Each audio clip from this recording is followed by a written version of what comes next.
I used the Bigme S6 for a full 2 weeks as my e-ink planner at work, and here's what I found out. I liked it, it did the job just fine. It's another very capable e-ink tablet that I'd encourage you to take a look at. But for me, I was never going to love it, as I find the size just a little bit too cramped for more involved note-taking. I found I couldn't really fit all the details about each of the lessons easily on this page, but then I am a bit of a go big or go home person when it comes to tech.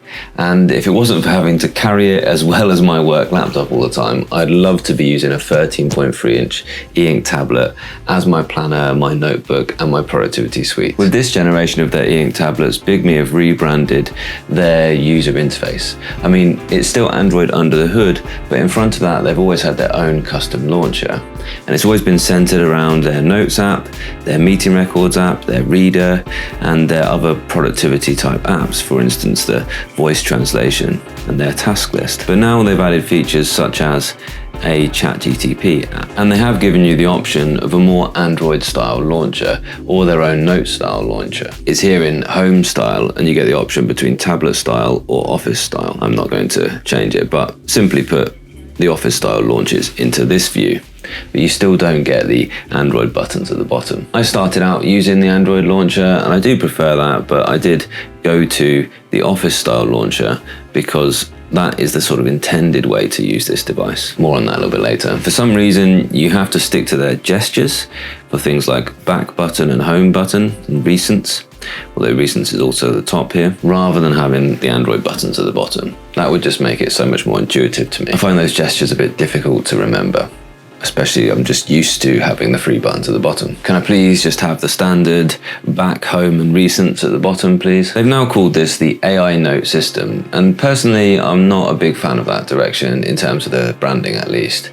I'd rather see Bigme focus on what AI can do for you. And their previous messaging, which was around some Chinese proverbs about the greater, more empowered you, that resonated more with me. In short, they ought to be selling what AI features can do for you, rather than just we've got AI. It's the age-old sell a good night's sleep, not a mattress. Don't talk about their features, talk about the benefits. And for now, that's just ChatGTP. And I could open that up in a browser, but this version just seems to be giving me all kinds of Chinese symbols. And I have no idea what these random questions, you can ask me questions like this. I don't even want to go through that list. They aren't things that I've typed. I asked it that.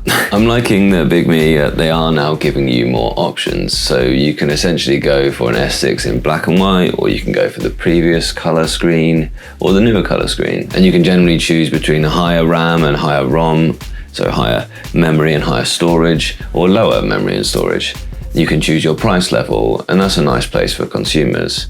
And they're all on Amazon now as well, so that's great. You'll find links below. This is also confusing for consumers, and I would just say to just take your time and make sure that you're ordering what you think you are. Because when you look on their website, there's many different options in S6. Some have the old Kaleido 2 Plus screen, and some have this, the Kaleido 3 screen. Look out for exactly which screen you're getting and exactly what RAM and ROM you're getting as well. I do struggle to understand the Bigme lineup. If you go to the website, you can choose, for example, the Colour Plus, which is the previous generation of Colour e-ink, discounted down to £807, which is way higher than it should be, and is no discernible benefits over that than the Ink Note colour, for instance. Or the Galley, which they're very upfront about the fact that the gallery screen isn't a good fit for an e-ink tablet, and you can spend £560 on that. You can also get the S3 colour, which has a 2 generations old Kaleido screen, and that's £445, and it's got seemingly inferior specs. Or you can get the S6 for £371 with the old Kaleido 2 Plus screen, or for just £20 more for the exact same, but with the Kaleido 3 screen. And that's this one. This is just repeated across their ranges, a total inconsistency of pricing. I tested the S6 and I was comparing it to the Tab Mini C on my travels recently, and it's all a bit moot now, the results of those testing, because there have been updates to the power management and to the screen. And the power management was surprisingly worse initially than the Tab Mini C, which is quite difficult to do. And my wife and I started the holiday on full battery, and we basically read at the same times throughout the holiday. And I had to plug my S6 in a full day and a half before she did. But now I'll be having to kind of retest that again. But you couldn't write it really, because the big update, which the big improvement, was this anti-ghosting, the addition of the auto clean mode in the normal fast mode. But there it was, the Bigme logo. As soon as I booted up with the new update, Bigme logo burned into the screen, like just showing everywhere. And in fact, there you can just see it did it a little bit there. This auto clean, can you see how you can see the little bit of ghosting here, and then it kind of disappears, although there is still a little bit of ghosting there.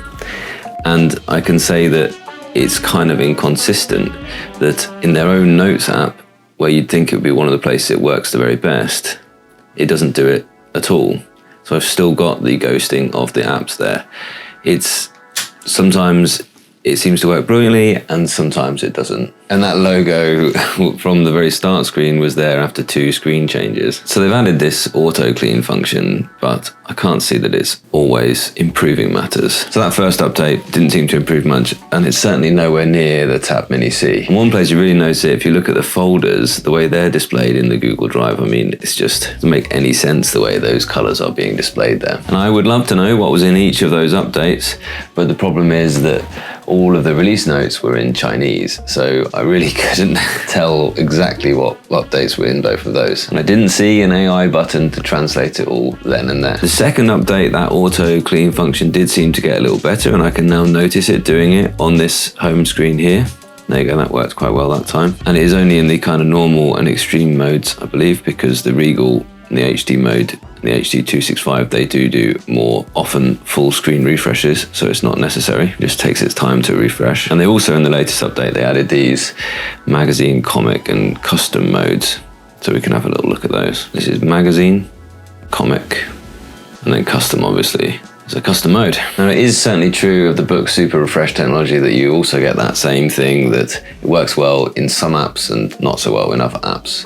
I have no idea why there's that app inconsistency. It also does seem to work better with some colors on both devices as well. So these things are steps in the right direction for e-ink tablets, but we aren't quite there yet on all devices. There's also some serious distortion from the case. So let's go back into a note. And this is one of the worst distortions I've seen from, especially from an own brand magnetic case. If I just draw some lines, I get close to the clasp, you can see this. Some of the worst distortion. And it even seems to, in many cases, there are times where I just couldn't write in this corner here. That is the case with a lot of magnetic cases. For instance, even the Remarkable can suffer from this at times, but this is one of the worst I've seen from an own brand case. And basically, if you want to draw on an e-ink tablet, get a bucket case, or otherwise, take it out of the case before you go ahead and do that drawing. The Bigme S6 is the first time I have actually seen a tablet give you a full-on blank space where you just can't write. I just couldn't write in here at some points. Don't know if you can see. Let's undo. You can see the head of that free where I just couldn't write in this area here. You'll see that across lots of these note pages. Again, it's one of those things that's difficult to replicate. It happens sometimes, but not all the time. So I question whether you really do want a magnetic case on an EMR-enabled device after all. They all have some kind of issue. And once you understand why it cannot be magnetic, you'll be happier to use a clip-in case. And then there's the LTE or 4G issue. It doesn't work in Western markets, and there's no way to make it work. But there it is in all of the Bigme advertising, 4G and LTE, and that's to worldwide markets. It's simply a false claim, and I'm sure Bigme are aware of it. And it's one of the features that I was really looking forward to when I got this device, was I thought, wow, that will be really good to have an e-ink tablet with mobile connectivity. But what a letdown. So you do have a SIM card tray, but you might as well not. Whereas I've reviewed this £130 All-Do Cube and the £300 Doogee tablet, and they can all manage to give us 4G connectivity in the West. So I don't see why this £400 tablet from Bigme can't. I think they would be able to do it if they really cared to, if they budgeted for it. But at least when Boox released the Palmer, they just accepted it wasn't possible at this time, and they owned that. They didn't try and pass it off as a 4G connective device. And Bigme have not said anything about it being a feature that could be added as a later update. And one of the biggest disappointments is that I just didn't want to use it for more.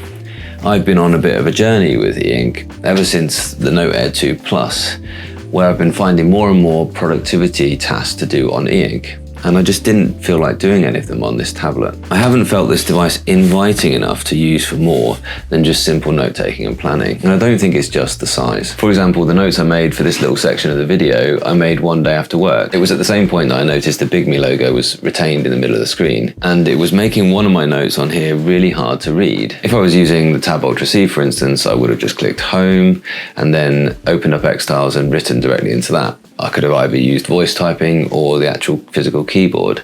Instead, I had this with its uninviting screen experience. And so I pulled out my phone and I wrote the note on there with the on-screen keyboard directly into Xtiles. So it's not ideal that this is not doing that job of replacing some of my luminous screen time, and it's just generally not as good as the Kaleido 3 can be.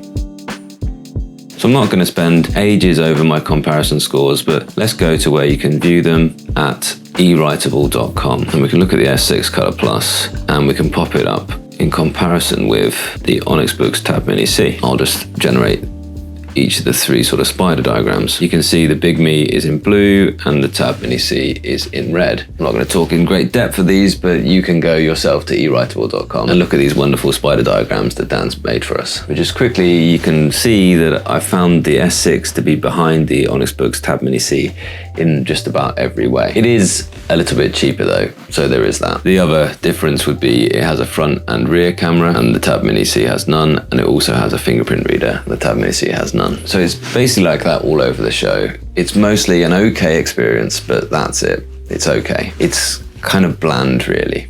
It's not something I look forward to pulling out of my bag at all.